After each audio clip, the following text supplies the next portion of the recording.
김건희 여사의 얼굴입니다. 오늘 이른바 김건희 특검이 소환 날짜를 통보했습니다. 직접 한번 들어보겠습니다.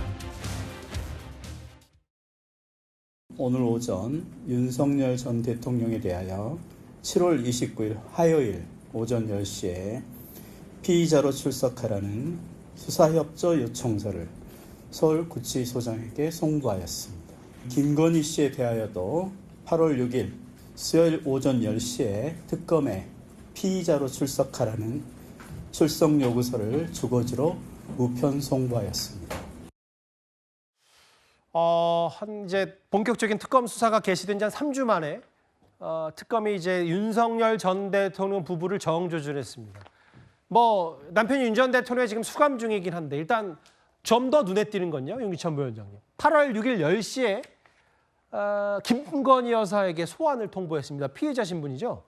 그렇죠. 뭐 고소고발된 상태이기 때문에 피해자 신분이고 특히나 이제 윤석열 전 대통령의 경우에는 정치자금법 위반 등 그러니까 명태균 관련 사건, 공천과 관련된 여러 가지 논란에 대해서 조사를 할 것으로 보이고 김건희 여사의 경우에는 이제 조사할 부분이 많이 있어요. 그러니까 해병대 특검의 일부 빼놓고도 김건희 특검 관련해서는 일단 건진법사 관련된 부분도 조사 범위에 들어갈 것 같고 그다음에 자본시장법 위반은 저 주가 조작 관련된 거거든요. 그래서 도이치모터스 관련된 부분은 거의 아마 정리가 되어 있는 상태라서 질문지가 만들어져 있을 것 같고요.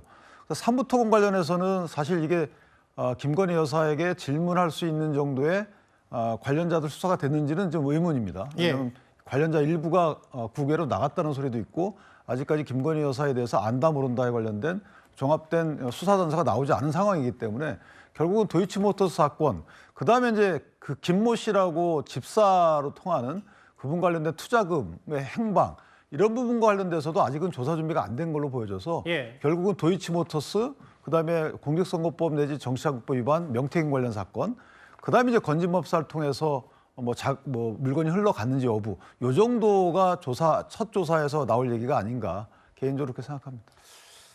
이제 김건희 여사 측도 이제 입장을 내놔서 다음 달 6일인가요? 10시에 소환 통보를 내리니까 특검에 출석해서 적극적으로 소명하겠다, 성실히 협조하겠다라고 얘기했어요. 다음 화면을 보겠습니다. 그 강성필 부위원장님. 그런데 이제 김건희 여사가 지금 갖고 있는 갖가지 특검의 혐의가 뭐 엄청 많잖아요. 사실 도이치모터스, 뭐 삼부토건, 구명로비 의혹도 있고 공천 개입 의혹, 뭐 여기까지 다 사실은 많은데 핵심이 이제 직접 소환 조사에 나오면 그동안에 이제 서면 조사, 출장 조사, 직접 포털에 선 적이 없기 때문에 이제 그 부분이 가장 관전 포인트일 수 있어요. 저는 뭐 김건희 여사와 관련해가지고 뭐 윤석열 전 대통령과 똑같은 입장입니다. 그러니까 김건희 여사라고 해서 특별히 불이익을 줄 것도 없지만 특혜를 줘서도 안 된다. 그래가지고 저는 특검이 잘 판단해서 과거의 관례라든지 사회적인 정서라든지 그동안 특검이 해왔던 수사라든지 소환 방식에 따라서 저는 하면 된다라고 생각을 합니다. 근데 이제 김건희 여사와 관련해가지고는 원래 최초에 제기된 혐의가 16가지인데 또 최근에도 보면 무슨 통일교와 관련해가지고 건진법사와 또 윤 씨 간의 어떤 문자를 보니까 또 당원 모집을 이 통일교 교인들에게 또 가입을 했던 그 정황이 있는데 이게 또 김건희 여사도 보고가 됐다는 이런 정황이 나왔기 때문에 그럼 또 혐의가 벌써 17개 되는 거 아니겠어요? 그러면 저는 혐의 하나당 한 번씩만 나와도 17번인데 저는 어떤 식으로 소환을 할지 모르겠지만 어쨌든 다시 말씀드리면 뭐 특혜를 줄 것도 없고 불이익을 줄 것도 없다. 저는 그렇게 생각합니다. 오히려 특검의 여러 칼날과 목표가 이제 오히려 물론 뭐 특검이 3개, 3대 특검이 있습니다만 김건희 여사에 집중된 이런 부분도 있을 텐데요. 8월 6일 오전 10시입니다. 잘 주목을 좀 해봐야 될 것 같습니다.